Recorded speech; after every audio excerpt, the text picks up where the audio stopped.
This will be a day long remembered. Now I am the master. Welcome to another episode of Legends and Theories. And welcome to day number 11 of my reviews of the 25th anniversary LEGO Star Wars Advent Calendar. Looking at today, we have, it looks like a Venator. Maybe it's an Acclimator. I think it's an Acclimator because there's only one bridge.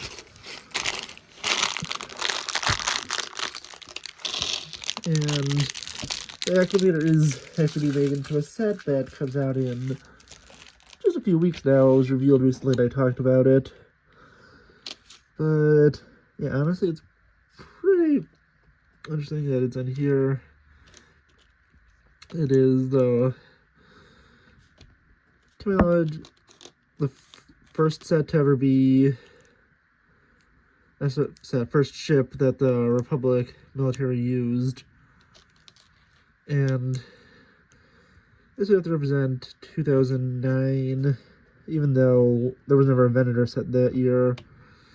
It probably is, if it's supposed to be representing someone for every year, something from the Clone Wars. But, you know, it's not a Venator since Venators do have two different bridges. And there is really no way to fit two bridges into this build. But, yeah, honestly, this is it's an interesting build, and as I mentioned in the video, I'm probably not going to get the Acclimator, I'm not sure, but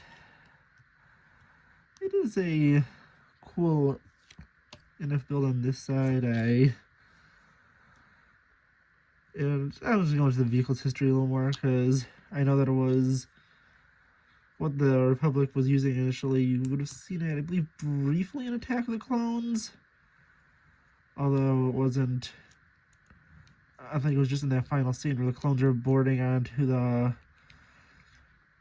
transports in Coruscant, but this was the first real ship used by the Republic. The Venator was, depending on lore, I think it was introduced either months or a few years into the war, depending if you're looking at the original continuity before, well, not original one, like the stuff that came out almost immediately after the prequels, or the stuff that came out with the Clone Wars, because,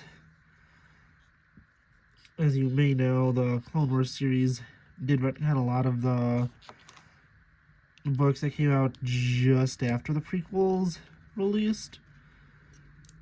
So there is some controversy around that. Some people don't like the new Clone series for that, but personally, I still really enjoy the original Clone Wars series, and that's what I experienced first. Although I do appreciate some of that older stuff. But yeah, solid build to represent the Acclimator, and it is cool to have.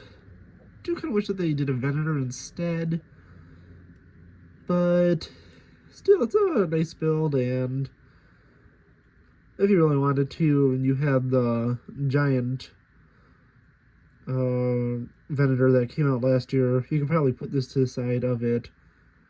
Well, yeah, honestly, solid build, and it's a nice inclusion. I want to know what you think, though.